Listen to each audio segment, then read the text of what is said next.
919 FM, your morning of impact. Sam Marshall shares uplifting stories and conversations with people making Johannesburg and the world a better place. Good morning. You're listening to the Social Impact Show with me, Sam Marshall. It is Monday. Can you believe it? Time flies. We are officially gone past 45 or 55% of the year, which means you have 45% left to do what you need to do. Every Mondays, we started last week. It was a great conversation. And as you know, the journey is all about learning together, right? On the Social Impact Show, we're all going to learn together. So we started this thing called the Triple P Bottom Line with Diane Naidu, right? Who's is a greenie, an expert. She's done lots in this field, right? And today is no different. Diane, good morning. How are you doing? Oh my God, it's Monday. That's how I feel. It's Monday. What color is it? Is it green or blue? It's always green for me. Okay, green. Okay, cool. Just for the benefit of our new listeners, what are we trying to do with the Triple P Bottom Line? So, Capitalism 101, it's normally all about profit. But for those of us in the green and sustainable space, we have what we call the Triple P Bottom Line, which is people, planet, and prosperity. So every week we meet new people who are doing things that change the world they live in, people who are doing things for the planet, and people who are redefining what prosperity means for them. I like it. Who is this very young-looking lady sitting next to me? Never mind young-looking. She's dressed for TV. You and I, we dressed for radio. Dude, no face beats. No, you're right. She does. Very stylish.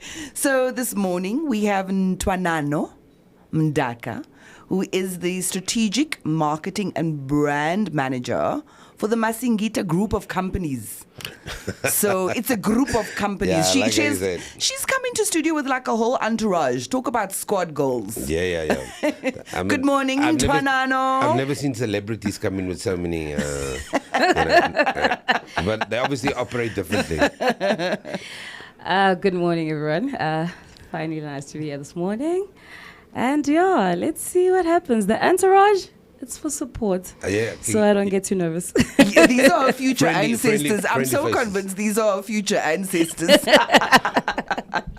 Friendly faces. Yeah. So I think for today, and as I said to you, we come in and we have a conversation. There's nothing to be stressed about. Really what we want to find out from you this morning is we understand that there's this Masingita Group of Companies. What does the company do? So Masingita Group of Companies is in the space of retail and property development within the rural and township areas. So as I sit here, I work for Masingita Group of Companies, but as we're sitting here, I currently represent Masingita Mo, which is in Giyani, in Limpopo region. Yeah. You know what I was hoping? Sam, I said to her, I was trying to like do a one-up with you, right? So her name is Ntwanano Mdaka. So I don't know if you know, Chivenda is very close to Hindi. So in Hindi, we've also got the R. Like there's this beautiful movie called Tare Zamin Par. So I was hoping her surname was Mdaka, something like that. And she came with the boring Mdaka. And also Lerato's in studio here with us, Lerato Mbata. I mean, I was trying to impress you. I'm sorry to disappoint you, but I am Tonga, not Venda. Sorry for my assumption. I was just thinking Giyani, Limpopo. That's very broad if I must just inform our listeners. So Limpopo is not just for the Venda speaking people. Sorry. We've got Tongas and Pedi speaking people as well. It's quite funny. I was in Limpopo recently and I was blown away with how it's developed since the last time I went there. And it just feels to me like, they are pocket of excellence, right? I mean, if it's not just the university, it's the malls, it's the community, the hotel that we stayed at in Giyani as well. So, I mean, really, it's just developing at such an alarming rate. Yes, it is. I think investors are now focusing more on rural and township development because that's where the money is at. And for many of the consumers in that area, disposable income, because, I mean, there's a lot of street hawkers and there are people running their own small businesses around the area. And I think that will take us back to why we're sitting here and why we're shining light on the race. Yes. So, Sam, here's something interesting. So, I was part of an adjudication panel for the Eskom Business Investment Competition. I did like 2 or 3 rounds of it. And here's what I found. The best entrepreneurs came from Limpopo. It was between Limpopo and Mpumalanga. Just in terms of the drive and seeing possibilities, seeing opportunities, things you wouldn't quite imagine. Because like they would say, like, we know what we're going to get from Joburg. We know what we're going to get from Cape Town and Eastern Cape. But Limpopo has always been that province for me. And it should come as no surprise that in terms of maths excellence every year, Limpopo is outpacing everybody. Trailblazers. Dude, were you one of them? Were you one of them? You see now. Are you exposing me now? I was more on the math lit side. There ain't no shame in that. There ain't no shame in that. Yeah. So I think I want to find out from you.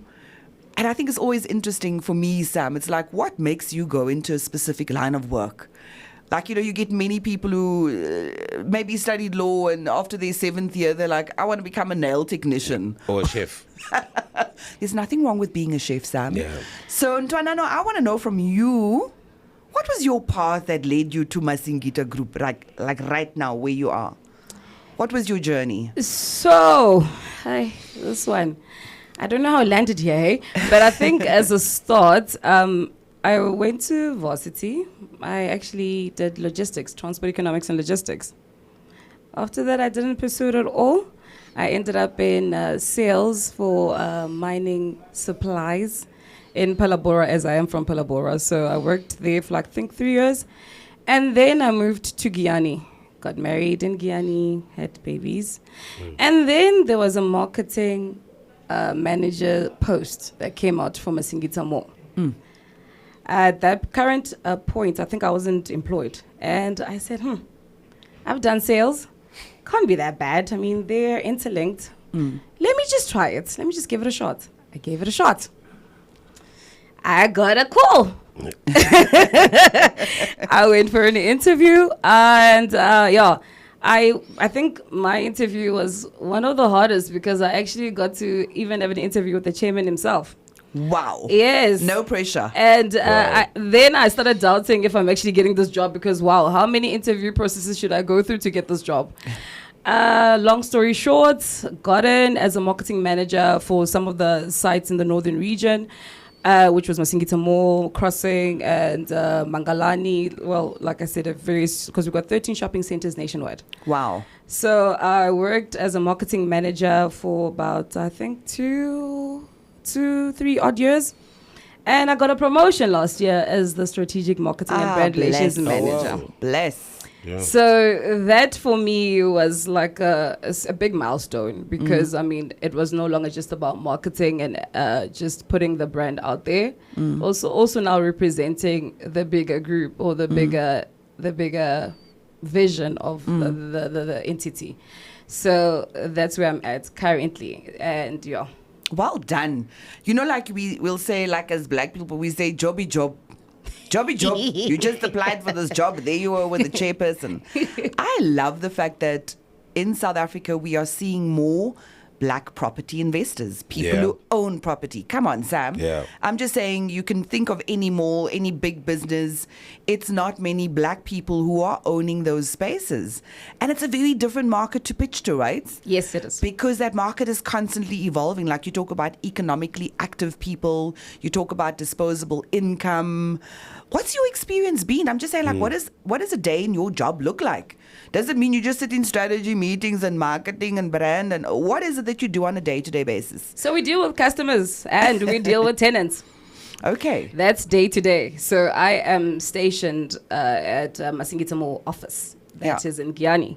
So our office is in a shopping center. So every morning you get there, you have got inquiries from your tenants, you've got inquiries from customers. So that's my day-to-day job. So I need to look after the customer, ensure that the customer is happy at all times, and also make sure that the tenant is happy, because without those two parties, I guess we cease to exist in somewhat way. So that's our basic day to day outside of the strategic side of it, of planning the hows and the whys. So day to day, that's our life in a nutshell. Yeah. So is it like a case of every day, like Pinky and the Brain, we're trying to take over the world? Yes. You've got 13 shopping centers across the country. What is the plan here? Yeah, so the weird thing about it, or what I've experienced, I'm not sure if my colleagues will attest to that, is that you somewhat get into the office in the morning with a plan. But like I said, because you're dealing with a live building and live people, so sometimes the plan doesn't always turn out to be the plan. Something will happen, something will come up.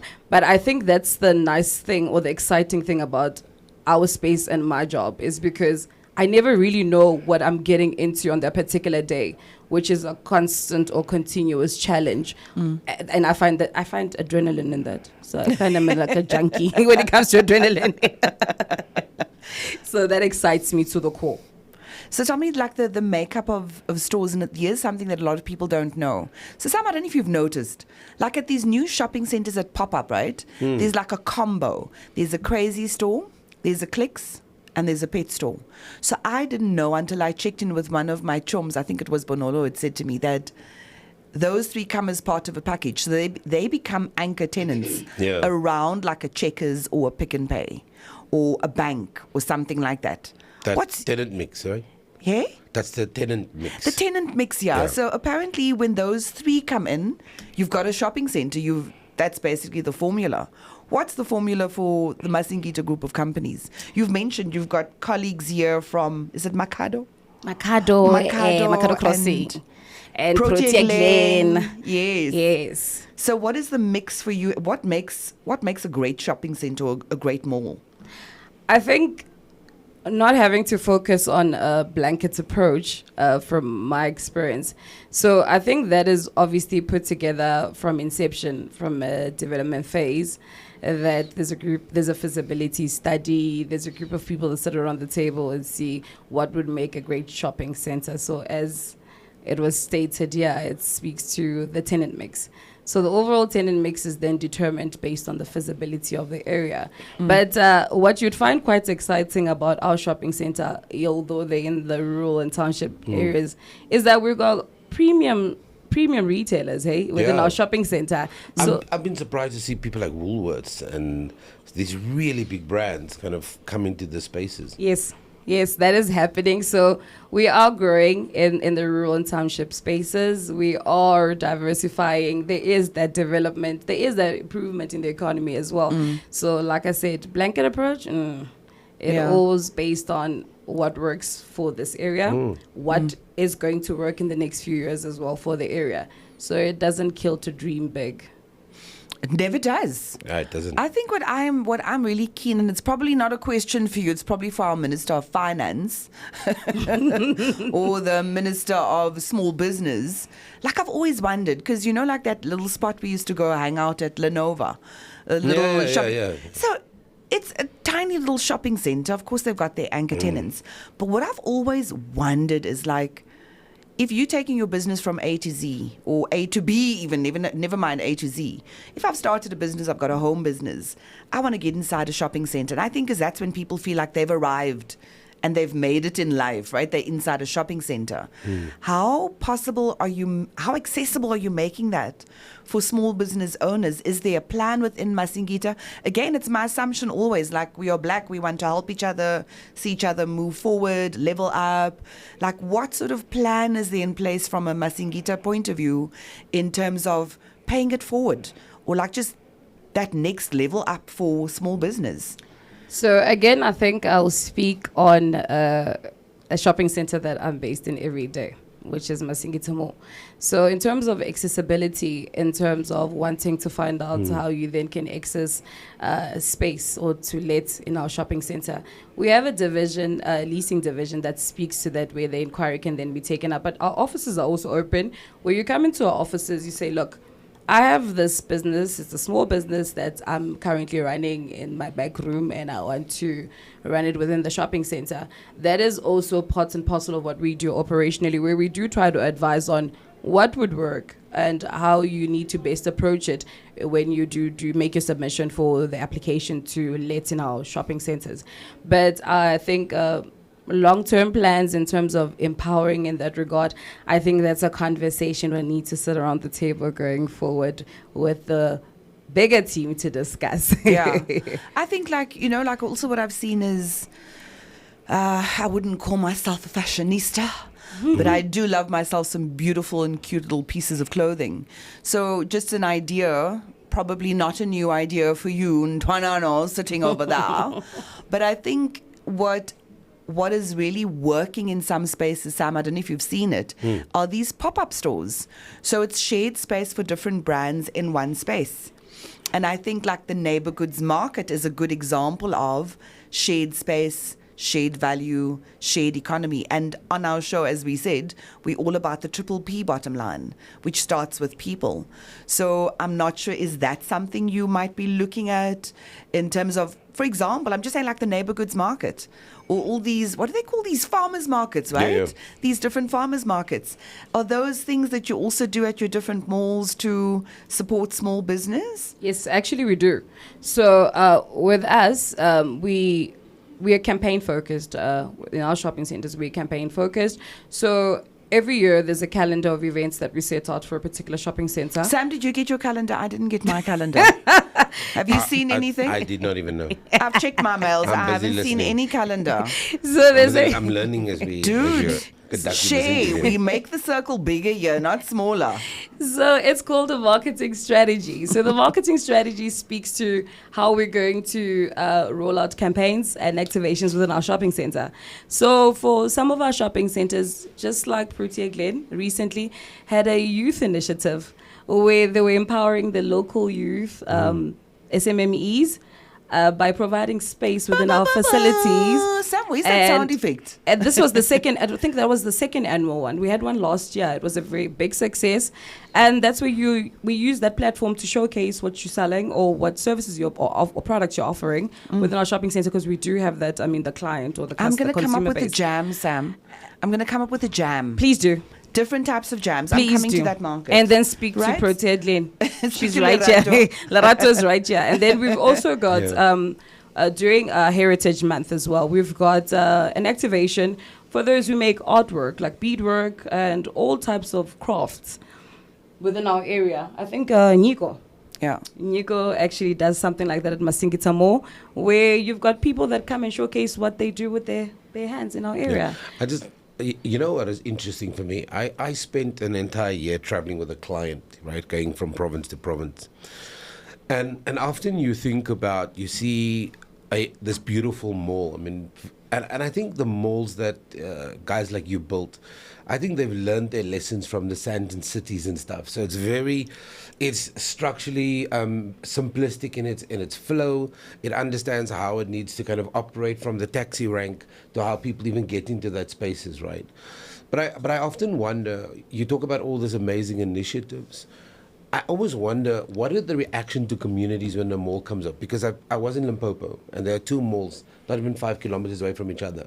The one is a lot more sophisticated, but the other one is also, I forget the name now. We bought chicken at this one. Chicken Licken. Was there Chicken Licken in Limpopo? Yeah. I thought it was only KFC in Limpopo. No, there was. And you know what? The interesting for me was that I spoke to one of the local security guards, which was quite interesting. Until that mall, there was no escalator in the mall, right? And so they saw that as an innovation. And people would come there just to ride up and down the escalator. No, that's a Trevor Noah skit, man. No, but it's Escalator. Isn't that one of those But Trevor it's- Noah skits? It's legitimate, that thing. And I was wondering how you see, obviously the mall as a structure, as a home for business, but the mall as a structure in terms of an identity for a community. Because I find there's an interesting interplay between how people view this mall and their relationship to the mall. And I love this idea that we've opened it up for painters, we do this stuff. But how do you guys see that relationship? So our people are like all the communities entrenched in our structures, in the physical structure. I'll speak to a shopping center. I think you can Google it. It's Nkuna Crow Mall. Yeah. So there's the logo is like a cow head. So even structurally so, it's just as you would imagine what a kraal would look like, and that is in a village, and it's called Nkuzana. That's where our chairman is from. Wow. In Guyana. So we do try to factor in the DNA of our people in our structures. And I must say, from our angle, I think we've had people respond to it very positively, or an opening or development in our areas or for our shopping centers. The community responds very positively to it because, I mean, it's job employment. It's something they are proud of. They walk being proud of. They have a mall to come to. You understand? I mean, I think it's a different conversation in the inlands where there's shopping centers everywhere. And now you've got an area where it's a village and they're saying, we're going to invest in this area. We're going to place a shopping center here. Well, the roads get better. Exactly. The infrastructure gets picked up around it. The business people around the area start also being confident in investing as well outside of ourselves. Sure. So that place does improve. And we start getting recognition as well as a community. And we start being placed somewhat on the map. I love that thought of like, people are within I'm just saying structurally, I like that thought because it's about living spaces. Look, I can't lie. Please don't hate me for it. I hate the mall. I hate every mall. I hate every shopping center. if I don't even leave my house, I'm happy. Yeah. I think that's why I'm towards that person. I think that's why there's the concept of convenient centers as well, where you get in and get out. And we also have those kind of offerings as well within our portfolio. So it's not just malls. Yeah. There's plazas as well for those who don't like staying in a shopping center. I don't like peopling, man. You must like peopling. Look, Sam knows this is a lot for me. This is a whole party we are having inside here. This feels like DSTV delicious. This is big for me. So I guess we won't be seeing, is that you saying we won't be seeing you in September for our marathon in Guyana? Now, a marathon There's again is people. like a lot of people. Can I just say I tap out very fast? But that's where I- the social cohesion comes to play. That's where the interaction comes to play. That's where the I community. cohese within my home with my dogs. But I'm glad you brought that up because here's something, Sam, and we sort of started chatting about this, right? So I did not know. Of course, it's very simple math, connecting the dots. So I did not know that obesity, for example, is tied to urbanization. And you go, what? So it's a simple thing. Like it's like staring you in the face. So the more people urbanize and the more they move from rural into peri-urban or urban areas, there's reduced what they call physical mobility. Right? So, because if you're in the rurals, you're just going to walk to the shop, you're going to walk to wherever to get what you need. And part of that, and I'm coming back to the obesity part, is that it's tied to the rise of the fast food nation. Right? Because it's about convenience, and you spoke about convenience. So me as a rule, for example, when I am forced to, and I'm dying inside, forced to go out and leave my house, I try to park as far away as possible from where the entrance is. just to get my steps in. Look, I don't have the apps on. I don't have one of those fancy watches or things where I'm counting. I'm just saying it's about remaining physically mobile, physically active. And I think that a mall certainly can do that for you, even a shopping center, right? Because there are some malls where you feel like you're walking forever and you're walking in circles. You can't find your way around. You need a map. You need a GPS inside the mall. Which one is... Sandton City is like that for me, I can't lie, Sam. I get lost there every time. It's my mall, so... I've lost my car there 3 times. I've literally gone, like, I don't know if you guys have been to Sandton City, but you can lose your car there. You can lose your spirit. You can lose your soul. You lose your patience. So that, I think, like, besides my issues and around obesity and around physical movement and fast food nation, like, I just want to see a mall where there's like, I'm not one of those vegan people. Vegan people are probably the cause of all the problems in the world. I'm so convinced vegans are at the center of everything that is wrong in the world. I mean, who does that? So It's a joke. And it's a joke, guys. It's a joke. I'm not joking. Sorry, not sorry. But I think what I'm trying to get at is that you're speaking about creating spaces where there's a fluid movement, and it's a meeting place, and it's a congregational place, and it's a socialization place, right? And I think some people still have like a stokvel and they'll meet to the burial societies, but people are not engaging anymore. I don't know if you guys have noticed. I mean, Yes. since COVID, Yes. people have become like they've become more like me. Now I've got a bigger tribe of hermits like me. So I don't know, what is your view on that? I mean, we want to get to the marathon, but just speak to me a little bit about that, creating spaces for people to connect. So I think the beautiful thing about the areas we based in, I was just saying it this morning that, no offense, I find Joburg cold, and not weather cold. You But- mean from interpersonal Yes, connectivity? Yeah. everyone keeps to themselves, everyone minds their business. In where I'm from, it's everyone knows everyone. You're my neighbor, although you're not my direct neighbor. People are smiling, and I can greet you like 5 times in one day, and it's okay. People are friendly, people are warm, they're welcoming. It's not, why are you greeting me? Why are you looking at me? It's Suspicious. yes, it's that, there's this warmth in there. So I think we're still fortunate that we still get a part of that, because it still gives you that, you know, that Sense that of snuggles, community. that sense of community, Yeah. that sense of togetherness. Yeah. So I think we're still fortunate that we are not experiencing what you're experiencing. Dude. Okay. On that note, let's quickly go and do our North American Impact Roundup, and then we'll come back and continue this conversation. Sam Marshall shares uplifting stories and conversations with people making Johannesburg and the world a better place. Okay, so it's customary for us on a Monday, Tuesdays, Wednesdays, and Thursdays to give you a roundup in terms of what's happening around the world. Today we're focusing on the North America Social Impact Roundup stories. We go to Canada first. The Centre for Social Innovation continues to foster community bonds and shared spaces. The Centre for Social Innovation in Canada, pioneer in creating shared co-working spaces for social impact organizations, remains a hub for social innovation. Just this past week, CSI highlighted its ongoing efforts to build resilient communities by leveraging community bonds, an initiative it launched in 2010 to convert social capital into financial capital for non-profits.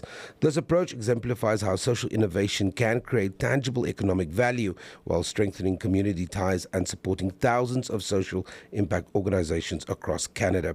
We're on to our second story now. In the United States, Corvius Foundation awards scholarships to foster social mobility.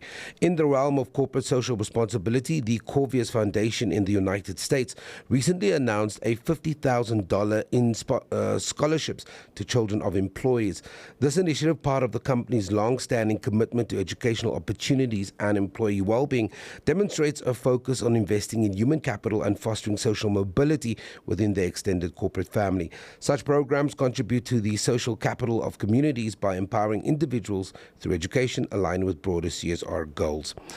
We go to Mexico now, and local social entrepreneurship drive environmental and economic shared value. Now, Mexico is seeing innovative approaches to shared value creation through social entrepreneurship. A recent highlight includes the Panelito Tenero, a social enterprise focused on producing natural and artisanal stamped wax while actively fighting climate change and preserving bees.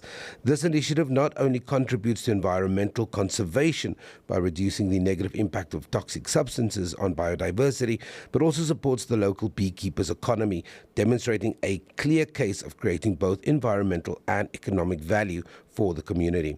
And on to our final story now, back to the States. SAP North America continues its strategic approach to corporate social responsibility, focusing on education and on entrepreneurship to drive positive social change.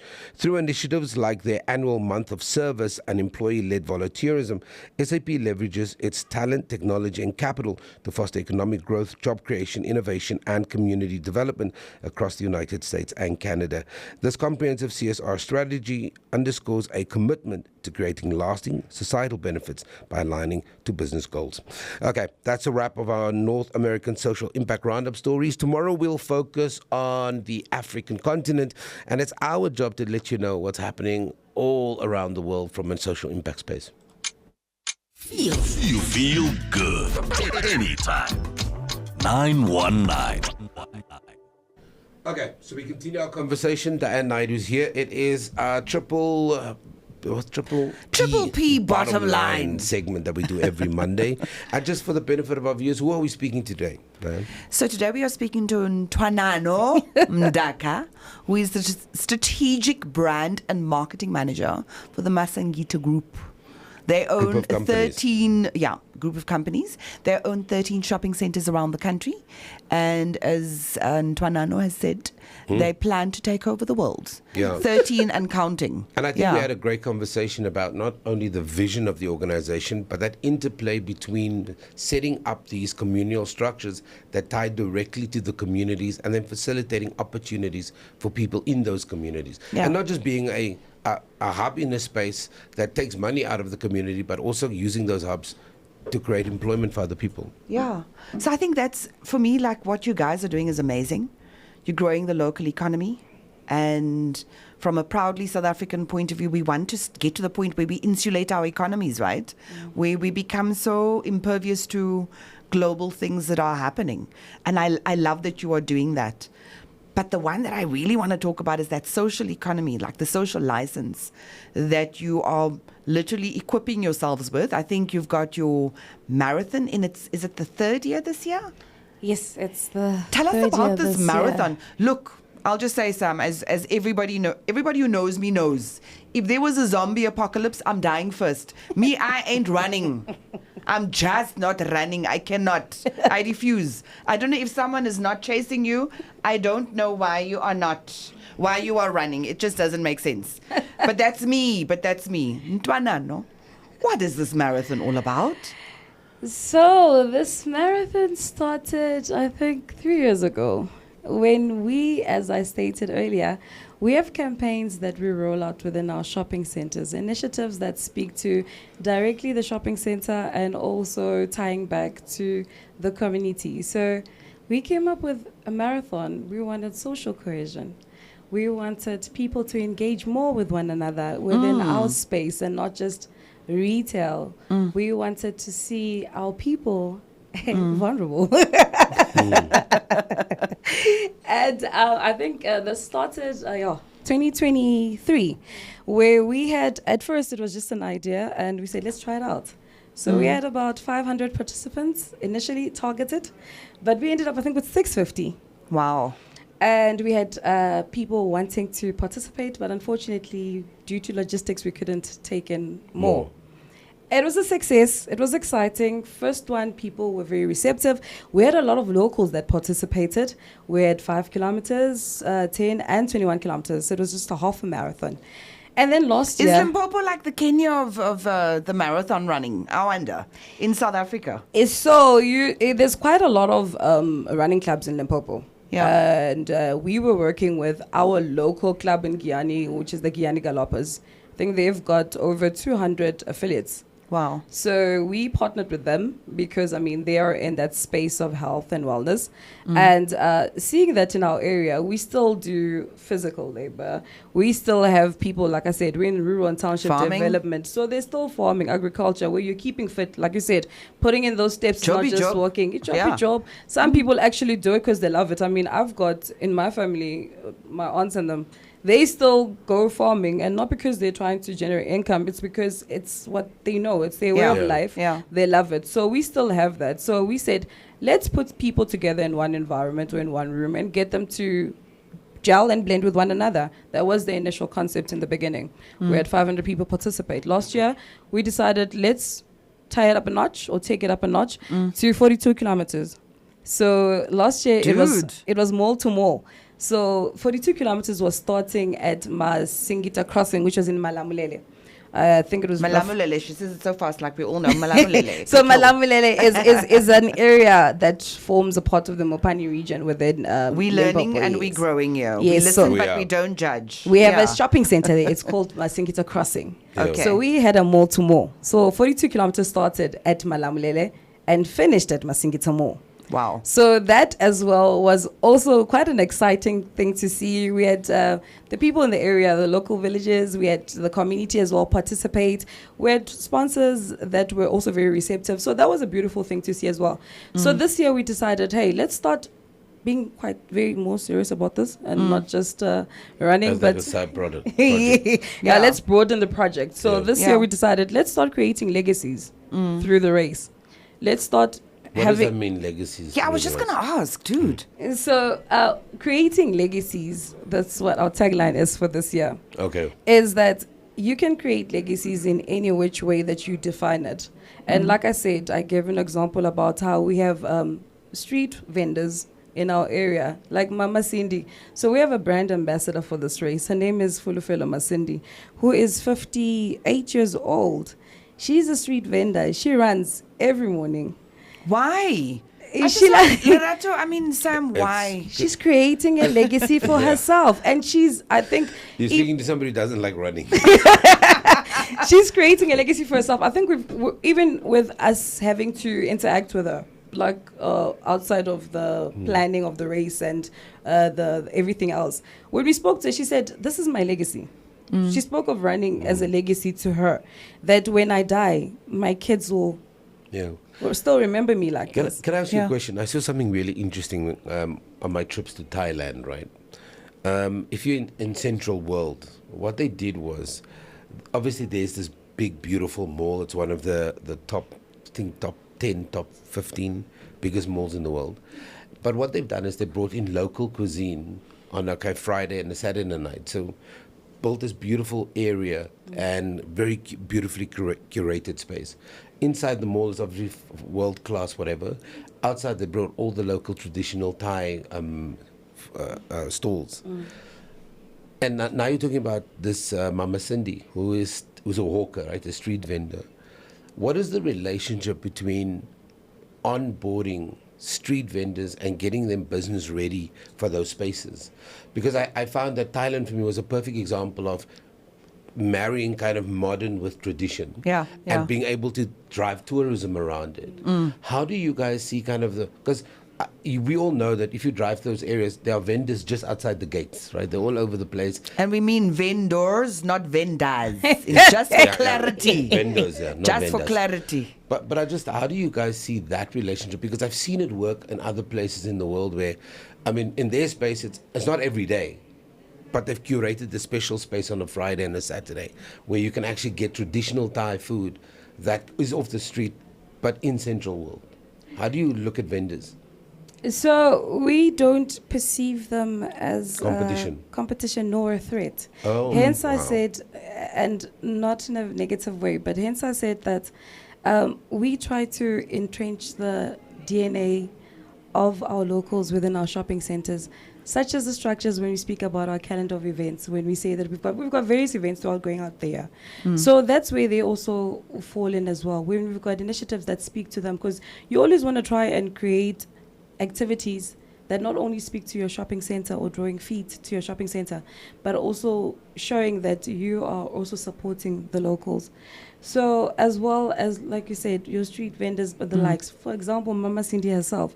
I mean, this is a platform where now she gets to be known outside of just being a vendor. She's a runner. I love that for outside her. of being a street vendor, she's a runner. She's now known as being a part of the ambassadorship of Masingita Group of Companies. Yeah. This is also a woman who runs marathons. But she doesn't have a store inside the mall. No, she doesn't. She's actually, because Masingita Mall is a regional mall, so we service various areas and not just the Giyani node. So Mama Cindy is based in Toyando, which is about 70 kilometers away from Masingita Mall. Yeah. So we saw it fit for us to showcase that you can be anybody. You don't have to have those expensive shoes. You don't have to have that job that society perceives as being irrelevant or being correct. You can be anybody and still be able to create a legacy in what you believe is worth leaving behind. A legacy, like I said, can be whatever you make it out to be for yourself. So that's why we said we wanted to create legacies not only for her, but also for those other average runners who don't think that they are good enough to participate. We brought the race to the local community. We brought the race to people who want to qualify for Comrades, because we also a Comrades qualifier. So you don't have to travel so far out to qualify. We brought it to you, or we're bringing it to you in that space. So that is why this was something that we saw as, let's make it something worthwhile. And even post-race, what can be done for people like Woma Masindi outside of running? How can we collaborate with other brands or partner with other brands to ensure that your Mama Masindis are still creating their legacies today and tomorrow? So, I mean, also, if you look at back to who we are as an organization, we went to create legacies in rural and township development. I love where it. others were somewhat shunning away from it. So Sam, that's where's that what we're sound effect, starting man? with. We have it. Yeah, We have it. Let's just, Thank you, Sam. He's useful. He's useful at times, yeah. at times, not all the time. Yeah. But you know what I like what you were saying, and pardon the pun, darling, but you were saying we saw it fit or we felt it fit. So I want to come back to this marathon. When does it happen?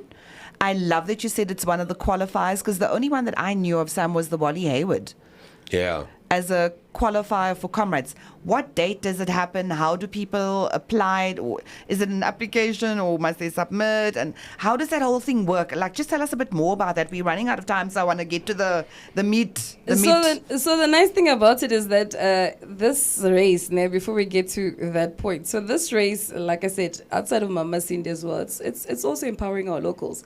We're getting a lot of merchandise or T-shirts, for example, will be done by one of our one of the local SMMEs that does branding as well. So We can't do that all the time. No. so the only system we're using a system called peak timing.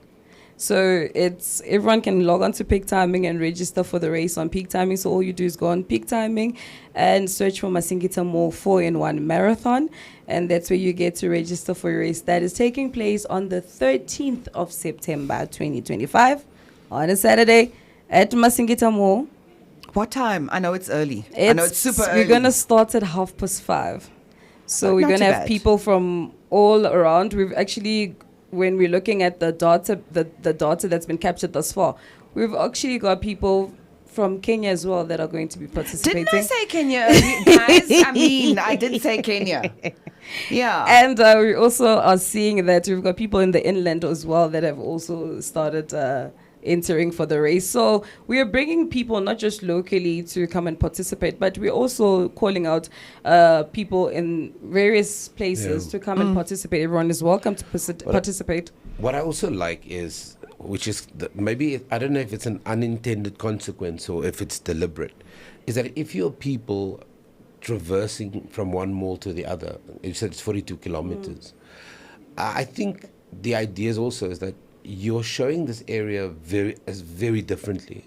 You're getting, because we do have mass migration out of these townships and rural areas into cities, and I think to your point, if we put world-class events together, if we build world-class infrastructure, if we can show that there's a case to still stay in rural communities, then you have young people now who now see an opportunity to live at home or live in the communities, work in the communities that they grew up in, and they don't have to pack up everything and come to a city like Johannesburg and start all over. So I also want to take off my hat that a marathon like this also changes the perception of the community and the people living in that community. Yeah. Absolutely. I think just to add on to that, we have a gentleman who reached out when you heard that we're having a marathon. He's from Malamulele, which is where we've got Masingita crossing at.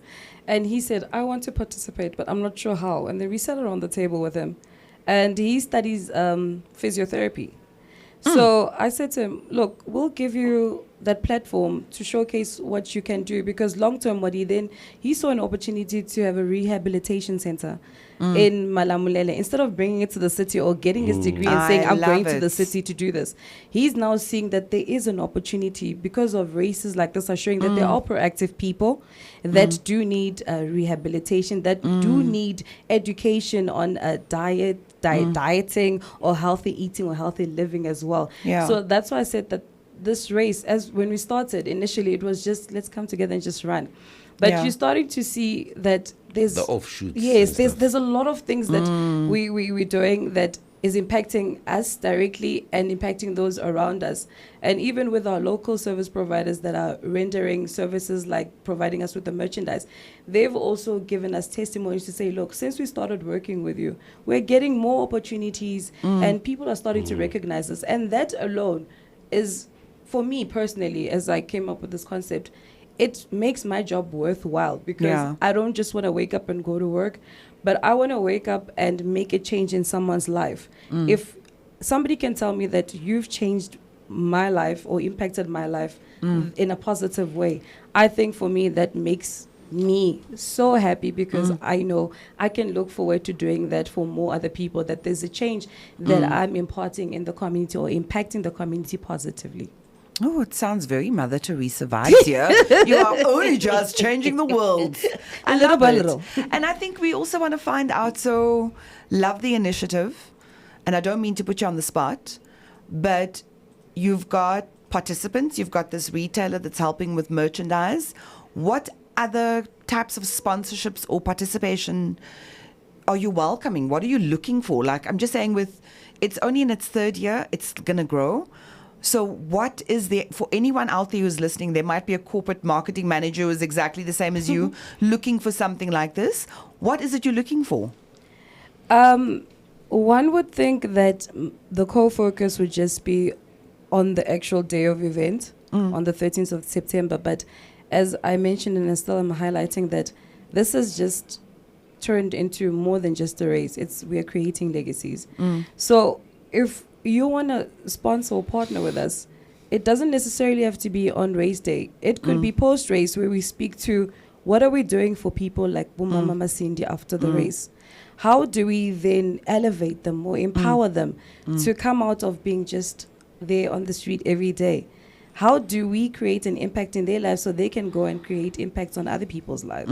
We want to change it. We want to change the notion of we're running. So we welcome any type and form of sponsorship, and we're open for discussions as well. So it could be whether you want to come on race day, whether you want to say, hey, look, next year as well, I want to participate, or post-race, I want to participate in something bigger than just the race, in something bigger than just running, creating the legacy. How do we partner and collaborate in creating the legacy with Masingita Mall as a brand, and also the people that are impacted and influenced by the race?